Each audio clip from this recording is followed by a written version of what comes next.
네. 한 주간에 여러분 어떻게 살았습니까? 지금 꽃샘추위가 돼서 또 많이 또 쌀쌀하네요. 제가 감기가 아직까지 낫지 않은 것 같습니다. 양해를 바랍니다. 오늘 말씀은 요한복음 4장의 수가성의 여인에 대해서 오늘 우리가 살펴보려고 합니다. 그 전에 먼저 전제가 조건이 조금 필요합니다.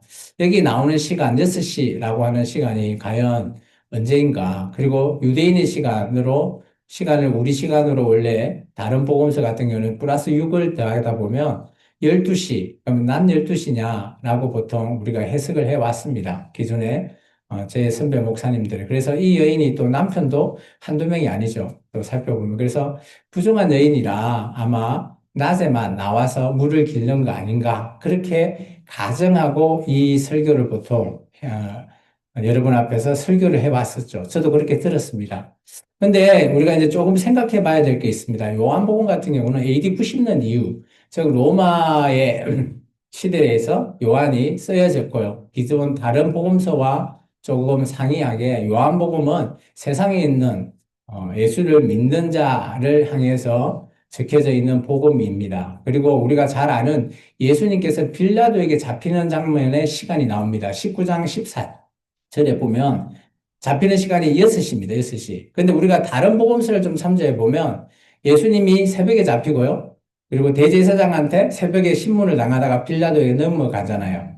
그래서 우리 뭐 이 성경에 보면 6시를 또 플러스 6해서 12시 이렇게 표현하기도 하는데 그거는 맞지 않는 것 같아요. 그래서 이 요한이 썼던 이 요한복음은 아마 그 당시 로마식 시간이 아니냐 그렇게 생각했습니다. 그래서 오늘 저는 여러분에게 먼저 전제하는 것은 현재 이 시간은 그죠?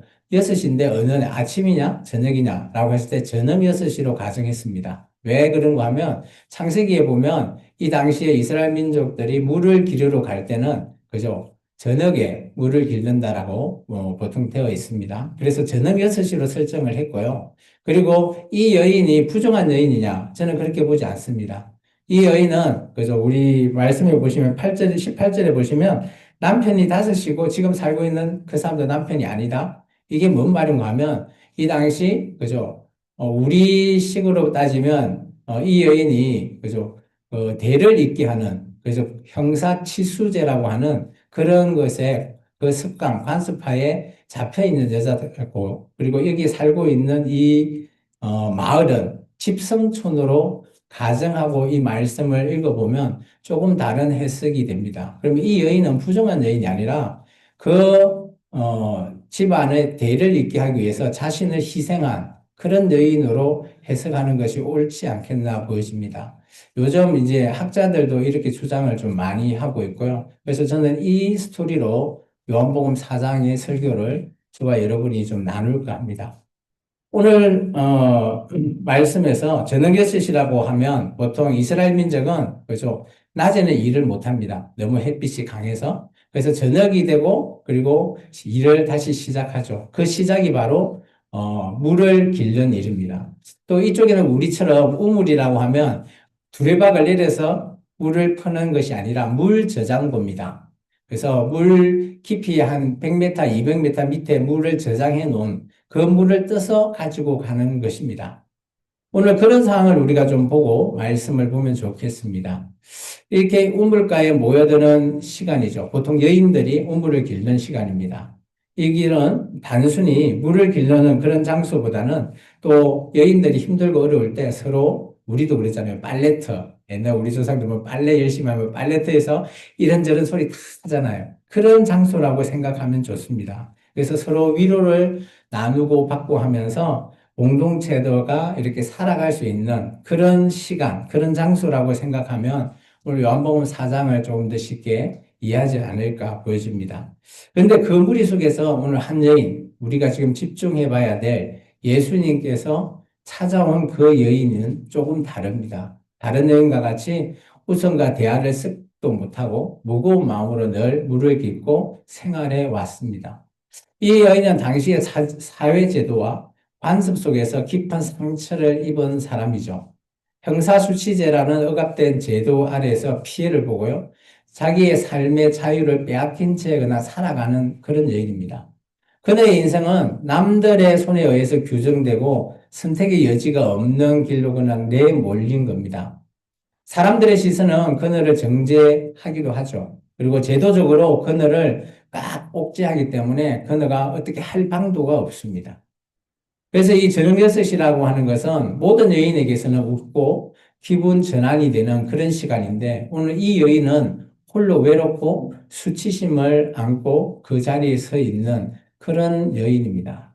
그녀의 마음은 늘 메마른 땅과 같죠. 아무리 물을 길고 그 물을 마셔도 갈증이 사라지지 않는 그런 여인입니다.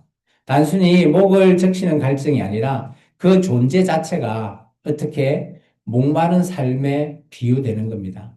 그러나 바로 그 시간에 오늘 예수님께서 딱 그녀를 만나기 위해서 수가라고 하는 어, 이전에 세겜 지역을 수가라고 하는 지역으로 바뀌었습니다. 이 수가라고 하는 이곳에서 그 여인을 만나 주셨습니다.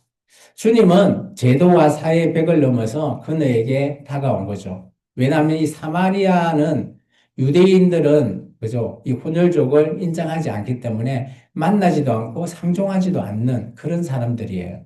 사람들은 그녀를 외면하고 주님은 그녀를 굳이 만나기 위해서 이 수가에 오셨다라는 겁니다. 우리는 여기에서 조금 더 이 말씀을 살펴야 된다는 것이죠. 예수님은 단순히 물을 달라라고 하는 말씀이 아니라 그녀의 마음을 열고 새로운 삶을 시작할 수 있는 그 시작을 사랑의 대화로 오늘 시작한 겁니다. 억압과 상처에 갇혀 있는 그녀에게 예수님은 자유와 생명을 약속해 주신 겁니다. 오늘 우리도 이 여인과는 크게 다르지 않다고 봅니다. 우리의 시대 상황에 달라져 있지만 여전히 우리는 사회적인 제도 또 혹은 그죠 사람들의 시선에 상처받기도 합니다. 또 우리의 삶이 언제나 다람쥐 쳇바퀴 같은 목마른 삶을 그죠 갈급한 삶을 살아가기도 합니다. 주님은 그 자리에서 우리를 기다리고 계신다라는 거죠. 우리가 가장 지쳐 있는 순간, 그죠? 우리가 가장 외로운 자리에 있을 때 주님이 이렇게 말씀하실 겁니다. 이 여인에게 말씀하신 것처럼요. 내가 네 목마름을 안다. 내가 너를 채우겠다. 라고 말씀이죠. 사순절 이제 세 번째 주일입니다. 오늘 우리는 이 여인처럼 억압과 상처 속에 살아가는 존재일 수 있습니다. 그러나 주님을 만나는 순간 우리는 갈증이 끝나고 새로운 생명이 시작됩니다. 오늘 말씀을 통해서 우리 모두가 생수의 근원 되신 예수님께 돌아가기를 소망합니다. 첫 번째, 예수님은 갈급한 영혼을 찾아오십니다. 오늘 우리 말씀을 보시면 4장 3절에 유대를 떠나서 다시 갈릴리로 간다라고 합니다. 그 중간에 오늘 수가, 세겜이라고 하는 이 지역이 있습니다. 오늘 이 유다라고 하는 것은 잘 보시면 우리 요한복음 2장부터 3장을 이어올 때 보면 절기가 하나 지나갑니다. 그 절기가 바로 유월절입니다. 유월절은 그죠? 예루살렘에 올라가서 하나님 앞에 그죠? 성전에서 제사를 드리는 일을 하죠. 그리고 3장에 가보면 그때 밤에 만났던 사람이 니고데모입니다. 그 이후에 오늘 예수님이 그곳에서 떠났죠. 그리고 어디로 가시죠? 예수님의 집인 갈릴리로 향해서 출발하는. 근데 출발할 때 갈 수 있는 길은 여러 길이 있습니다. 근데 굳이 예수님께서 이 세겜이라고 하는 수가라고 하는 지역을 굳이 갔던 이유가 있다라는 거죠. 왜냐? 이 한 여인을 찾기 위해서 갔다라는 겁니다. 그러나 당시 형사치수제라는 제도의 피해자죠. 사회와 제도가 그녀를 그죠 딱 잡고 있다 보니까 그녀가 이혼하고 싶어도 할 수 없는 겁니다. 그리고 그 집안의 집성촌이었다 보니까 또 그 사람 그 집안에서 우리 마치 그런 거 있잖아요. 옛날에 우리 조선시대 같으면 그죠 시집 가서 남편이 죽으면 끝까지 있다가 뭘 받죠? 연료문 그거 받으라고 딱 읍에서 어떻게 아무 일도 하지 못하게끔 만드는 것과 똑같은 상황이라고 보시면 좋겠습니다. 그런 그녀에게, 그죠? 그녀의 마음은 하루하루가 어떨까요? 그죠? 그녀의 삶에 자유도 없고요. 그녀의 삶은 뭐 아무리 목이 말라도 이렇게 물을 마셔도 채워지지 않는 그런 삶이었습니다. 저녁 6시라는 것은 다른 여인에게는 전혀 다른 얘기입니다. 기분 전환이 되고요. 서로 수다를 하면서, 그죠? 그들이 하루의 일과를 다시 시작하면서 아니면 마무리하면서 할 수 있는 그런 장소입니다. 근데 그런 장소에 오늘 예수님께서 그녀를 만나기 위해서 나오셨다라는 거예요. 그러면서 예수님께서 먼저 말을 건네셨습니다. 우리 요한복음 4장 7절 같이 한번 읽어볼까요? 사마리아 여자 한 사람이 물을 기르러 왔으니 예수께서 물을 좀 달라 하시니 이거는 단순히 물만 달라고 하는 요청이 아닙니다. 사실은 그녀의 마음을 열기 위해서 예수님께서 대화를 시작하신 거죠. 사랑에 대합니다. 예수님께서는 강압적으로 다가오지 않으셨죠. 오히려 가장 평범한 대화 속에서 그녀의 삶에 들어오셨습니다. 그 순간 그녀는 단순히 저녁이 아니라 인생을 바꾸는 놀라운 만남이 시작되어졌다라는 거예요. 우리 이사야 43장에 보면 이렇게 말씀하고 있습니다. 내가 너를 지명하여 불러놨니? 너는 내 것이라. 하나님께서는 딱 한 명 한 명을 정확하게 지명해서 부르신다라는 거예요.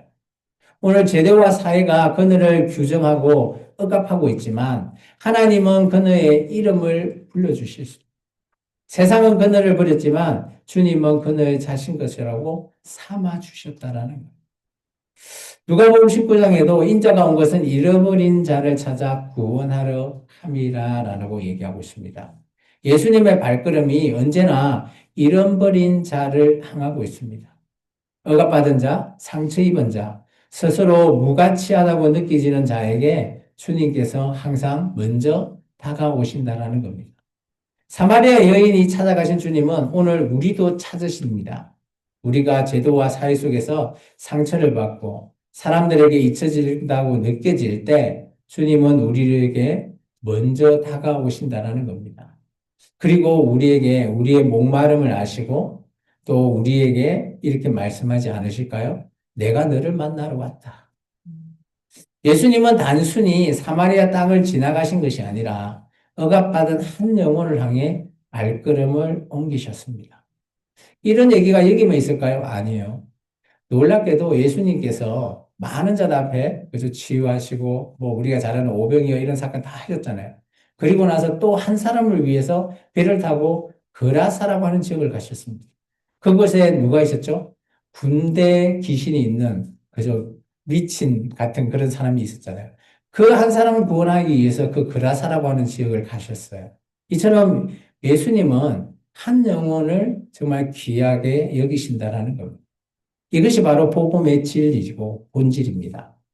하나님은 멀리 계시는 분이 아니라 우리의 삶에 가장 가까운 우리의 자리에 함께 하시고 우리에게 찾아오신다는 겁니다. 오늘 주님께서 우리에게 이 여인에게 말한 것처럼 이렇게 말하지 않을까요? 내가 네 목마름을 안다. 내가 너를 만나러 왔다라고요. 오늘 이 시간 우리가 주님을 만나시길 바랍니다. 예수님은 영원한 생수를 주시는 분이십니다. 여인과의 대화 속에서 예수님께서 오늘 이렇게 말씀하시죠. 14절입니다. 같이 한번 읽어볼까요? 내가 주는 물을 마시는 자는 영원히 목마르지 아니하리니 내가 주는 물은 그 속에서 영생하도록 솟아나는 샘물이 되리라. 그러니까 여자가 15절에 뭐라 그럽니까? 주여 그런 물을 내게 주십시오. 오늘 우리도 주님께서 우리에게 주는 이 생수의 물을 받으시기 바랍니다. 주님은 단순히 우리의 목을 적시는 물이 아니라 우리의 억압, 상처, 우리가 자유하지 못하는 이 우리의 생활, 삶 속에서 우리를 살리시는 생수를 약속하시는 겁니다. 세상은 늘 우리를 목마르게 하죠. 하지만 주님은 우리에게 영원히 우리가 만족할 수 있는 생수의 근원으로 돌아가라고 말하고 계십니다. 요한계시록 21장에 이렇게 말합니다. 내가 목마른 자에게 생명수 샘물을 값없이 주겠다. 세상은 값을 요구하죠. 제도는 우리의 자유를 빼앗습니다. 그런데 주님은 은혜로 우리에게 생수를 주십니다. 억압받은 자에게 값없이 주시는 생명은 새로운 시작을 가능하게 하죠. 이사야서 44장 말씀에 내가 목마른 자에게 물을 주며 마른 땅에 시내가 흐르게 하리라. 메마른 땅 같은 그네의 심령에 성령의 강물이 흐를 때 억눌린 삶은 자유를 얻게 되고요. 새로운 생명이 움트게 되는 겁니다. 사마리아 여인은 처음에 물동이에만 관심 있죠. 왜? 물을 떠고 가야지 자기의 그죠? 시작을 할 수 있으니까요. 그러나 예수님을 만나고 나서 그녀의 시선은 바뀌게 됐죠. 이제 더 이상 물동이가 중심이 아니라 생수의 근원 대신 주님이 중심이 됐다는 겁니다. 억압과 상처 속에 살았던 그녀가 이제는 자유와 소망을 얻은 것입니다. 오늘 우리도 마찬가지입니다. 제도와 사회 혹은 사람들의 시선 속에서 우리가 상처받았거나 또 우리의 삶이 늘 목마르다고 생각하시는 분, 오늘 예수님이 주시는 영원한 생수, 이것이야말로 우리를 자유하게 하고요. 우리의 생명을, 그죠? 언제나 살아서 꿈틀거리게 할 수 있다는 겁니다. 그 은혜가 우리를 채우고 흘러 넘쳐야 오늘 우리 또한, 우리도 살고요. 다른 사람도 살릴 수 있는 마치 강물이 되는 것입니다. 이것이 바로 사순절의 은혜요. 오늘 십자가의 능력입니다. 예수님께서 십자가에서 죽으심으로 오늘 우리를 향한, 그죠? 죄에 대한 그 모든 문제를 해결할 수 있는 그 시작이 되었던 것이죠. 정말 중요한 것은 내 한 사람, 나 한 명이 얼마나 가치 있고 소중한지를 예수님께서는 이 여인을 통해서 말하고 계십니다. 세 번째는 예수님을 만난 자는 삶이 변화더라는 겁니다. 사마리아 여인은 예수님을 만난 후에 물동이를 버리고 오늘 동네로 달려갔습니다. 아마 이 여인이 부정한 여인이었다면 그 주변에 있는 같이 살았던 여인들이나 남자들이, 사람들이, 그죠? 그녀의 말을 제대로 귀 기울여야 했을까요? 아유, 뭔 소리여. 이렇게 하지 않았을까요? 그런데 오늘 그녀가 내가 주님을 만났다라고 얘기했을 때 이 주변에 있는 사람들이 그녀의 말을 귀 기울였다는 겁니다. 그리고 놀랍게 주님 앞에 다 나왔다라는 겁니다. 물론 이들은 집성촌이긴 하지만 그리고 그 여인이 부정하다면 오늘 그 여인의 얘기를 들으려고 하지 않았을 겁니다. 그런데 그 여인은 그죠? 그 집성촌에서 정말 피해자, 어떻게 보면 피해자죠. 그들을 위해서 대를 잇기 위한, 그죠? 피해자이지만 그들의 삶을 그들에게 온전히 내어놨기 때문에 오늘 이 동네 사람들이 예수님 앞에 나왔다라는 겁니다. 그녀는 외로움과 수치심 속에 살았던 사람이지만 예수님을 만나는 순간 오늘 그런 모든 것들을 내려놓고 담대하게 나가서 오늘 내가 그리스도를 만났다. 라고 말하고 있습니다. 오늘 그런 확신, 그런 공동체의 사람들이 오늘 마음을 움직였다라는 겁니다. 말씀을 한번 볼까요? 우리 28절부터 한번 읽어보겠습니다. 27절부터 30절. 여자가 물동이를 부려두고 동네로 들어가서 사람들에게 이르되 내가 행한 모든 일을 내가 말한 사람이 와서 보라. 이는 그리스도가 아니냐 하니 그들이 동네에서 나와 예수께로 오더라. 그리고 나서 뒤에 보면, 그죠? 제자들도 같이 오게 되고, 함께 나누게 됩니다. 근데 놀라운 거는 예수님을 만나고 나서 그들이, 그죠? 그 반응이 있습니다. 반응.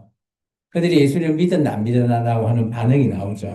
오늘 39절입니다. 같이 한번 읽어볼까요? 여자의 말이 내가 행한 모든 것이 그가 내게 말하였도다. 정언함으로 그 동네 중에 많은 사람이 예수를 믿는지. 놀랍지 않습니까? 오늘 이 여인이, 그죠? 부정하고 잘못된 여인이었다면 이렇게 동조할 수 있겠습니까? 저는 우리가 전도하는 것을 너무 어렵게 생각하지 않으면 좋겠어요. 우리의 삶이 좀 떳떳하고, 물론 남들보다 조금 그렇게 우리가 살고 있을지는 모르겠지만, 내가 예수님을 믿는 걸로 말미암아 떳떳하다면 언제든지 우리의 말을 듣고 오늘 주님 앞에 나올 수 있다라고 저는 생각합니다. 그래서 우리가 초청장치를 하는 이유도 저는 여기 있다고 봐요. 성경은 이렇게 말합니다. 고린도후서 5장 그런즉 누구든지 그리스도 안에 있으면 새로운 피조물이라. 이전 것은 지나갔으니 보라 새 것이 되었다. 그녀의 삶은 이제 과거의 희생자, 피해자 이런 의식에서 이제 벗어났습니다. 그의 상처가 묶이려고 하지 않습니다. 이전에는 그거로 말미암아 그죠 외롭고 힘들었지만 이제 주님을 만나고 난 이후에 그녀의 삶은 새로운 피조물로서 새 길을 걷게 된 것이라는 것이죠. 마태복음 5장에 예수님께서 너희는 세상의 빛이라 산 위에 있는 동네가 숨겨지지 못한다. 즉, 이 말은 우리가 세상의 빛으로 나아간다면 오늘 이 사마리아 여인과 같이 더 이상 숨어서 다니는 존재도 아니고요. 더 이상 자기 자신을 비하할 필요도 없다는 거죠. 빛을 받은 자는 빛을 비추는 사람이지 않겠습니까? 왜냐? 우리 안에 참빛, 예수님이 함께 하시기 때문이죠. 그의 정언을 들은 사람들은 예수님께 나왔고, 또한 물론 집성촌이라는 그런 공동체적인 특성도 있겠지만, 한 사람의 변화가 온 마을 전체의 변화를 이끌 수 있었다라는 내용입니다. 그의 삶은 단순히 개인적인 그런 만족에 그치지 않고, 공동체로서 전체를 새롭게 하는 불씨가 된 거죠. 우리도 마찬가지일 거라고 봅니다. 억압과 상처 속에 살아가더라도 예수님을 만나는 자는 반드시 변화가 있을 거라고 봐요. 저는 이번 사순절 기간에 우리가 주님을 제대로 다시 만났으면 좋겠습니다. 저는 믿고 있는데요. 물론 그러시겠죠. 근데 정말 주님을 제대로 한번 만나서 오늘 이 여인처럼 우리 안에 삶이 정말 억압적이고 우리의 삶이 메말라 있다라고 갈증이 있다라고 생각하시면 주는 주님을 만나서 오늘 우리의 목마름, 우리의 갈증을 해소하시기를 바랍니다. 그리고 오늘 변화는 개인을 넘었습니다. 공동체가 변화된다라는 거예요. 우리 생명나온 교회에서 한 명 한 명이 바뀌면 오늘 우리 공동체도 같이 바뀔 줄 믿습니다. 나 혼자 뭐 별거 없지. 이렇게 생각하면 모든 공동체가 통일하지 않을까요? 사마리아 여인의 증언처럼 우리의 삶이 주님을 만난 증거가 될 때 주변 사람들은 그 빛을 보고 주님께로 나아오게 됩니다. 이것이 복음의 능력이다라고 저는 생각합니다. 나로 말미암아 많은 사람들이 주님을 만나게 된다. 그것이 주님이 원하는 뜻이고요. 그것이 주님께서 우리에게 말씀하신 전도입니다. 전도는 어려운 것이 아닙니다. 나를 통해서 주님을 만나게 하는 그것이 전도죠. 물론 믿고 믿지 않는 것은 그 사람의 몫이지만 우리의 몫은 주님은 이런 분이라는 것을 소개하고 만나게 해야 된다는 것이죠. 사순절에 우리가 붙들어야 할 은혜가 바로 그 은혜라고 저는 생각합니다. 저녁 6시, 저녁 6시라는 것은 큰 의미를 줍니다.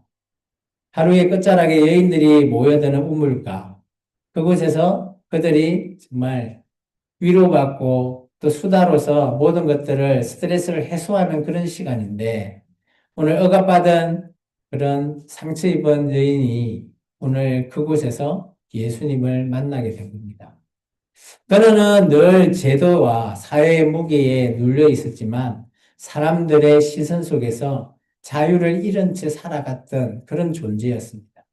그러나 그날, 즉 주님을 만난 그녀는 오늘 모든 것들이 바뀌기 시작하는 것이죠.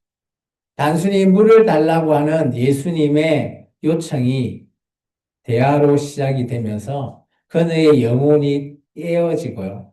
그리고 새로운 생명을 약속받는 놀라운 순간이 바로 요한복음 4장의 수각상 여인의 도움받은 그런 모습입니다. 놀라운 것은 그녀가 달려가 동네 사람들에게 말했을 때 그 동네의 많은 사람들이 변화된다라는 겁니다. 이 말 한마디로 변화된다? 우리가 그게 어떻게 있을 수 있냐라고 하지만 이 말 한마디, 이 말씀 한 구절이 힘이 있고요, 능력이 있다라고 저는 생각합니다. 오늘 사람들은 그녀의 삶을 잘 알고 있었지만 그너가 그렇게 얽매여 있는 것을 누구나 해결해 주지는 못합니다. 우리도 마찬가지죠. 우리가 바라보면서 저 사람은 계속 저렇게 힘들어하는 것 알고 있지만, 기도는 하고 있지만, 그것을 우리가 문제를 해결할 수 있지는 못합니다. 오직 해결하실 수 있는 분은 예수 그리스도 한 분밖에 없으시죠. 그렇기 때문에 우리가 더더욱 생수에 거는 데는 예수님을 만나야 될 이유가 크게 있습니다. 오늘 그녀가 삶에서, 그죠? 힘들고 어려워가는 그 삶을 부정하거나 배척하지는 않았죠. 오히려 그녀의 모든 삶이 많은 사람들을 하여금 귀 기울여 듣게 했던 그런 그녀의 삶이었습니다. 절대 부정한 여인이 아니라고 저는 생각합니다. 그의 정인이 예수님을 통해서 나왔죠. 한 사람의 변화가 공동체 전체를 흔들고요. 마음을 새롭게 하는 불씨가 된 겁니다. 오늘 우리가 전도하면서 한 명 한 명에게 기도하면서 전도하는 것이 정말 전도의 불씨가 되었으면 좋겠어요. 이번 우리 부활절 초청잔치에 물론 사람의 수가 뭐 많이 오고 물론 좋죠. 그런데 그런 한 명 한 명이 정말 예수님을 만날 수 있기를 함께 기도했으면 좋겠습니다. 그리고 지금 뭐 당장 우리 공동체와 함께 할 수는 없다라고 할지언정 그들에게 예수님이 이런 분이다라는 것을 소개해 줄 수 있는 것, 그것이 정말 필요하다라고 저는 생각합니다. 사순절은 단순한 절기를 지키는 그냥 시간이 아니라고 저는 생각해요. 우리가 한번 생각해 봐야 될 그런 시간이라고 봅니다. 나의 삶, 내가 예수님을 향한 나의 마음이 어떤지를 돌이켜보고요. 내 마음 안에 정말 영원히, 그죠? 생수의 그런 대신 예수님이 함께 하냐? 나의 목마름, 영혼의 목마름은 없는가를 생각해보는 시간이라고 봅니다. 그래서 저는 우리 1년 중에 이런 사순절의 기간과, 그죠? 부활절이 참 중요하다고 저는 봐요. 왜냐? 나를 되돌아볼 수 있는 시간이라고 봅니다. 나 한 명이 뭐 그냥 그저 그렇지라고 생각해버리면 그 순간부터 우리의 모든 것은 멈춰버린다고 저는 봅니다. 따라서 우리가 물론 뭐 억압받거나 상처받는 말을 들어서 개인적으로 나아갈 수 없다라고 할지언정 우리의 삶을 좀 돌이켜보고 우리의 마음을 열어볼 수 있는 시간이 이 사순절 기간이 되었으면 좋겠습니다. 세상의 시선, 세상의 제도, 이런 것들을 우리가, 그죠?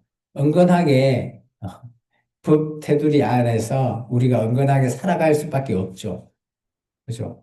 언제나 우리가 자유하다라고 하지만 우리의 모든 것들은 다 완벽한 자유는 없습니다. 그렇지만 정말 우리의 영혼이 자유한가를 한번 생각해 봐야 되는 거죠. 나의 삶의 자유, 나의 삶의 평화, 이것을 찾는다면 우리 영혼은 과연 자유한가? 우리의 영혼은 과연 평화로운가라는 거죠.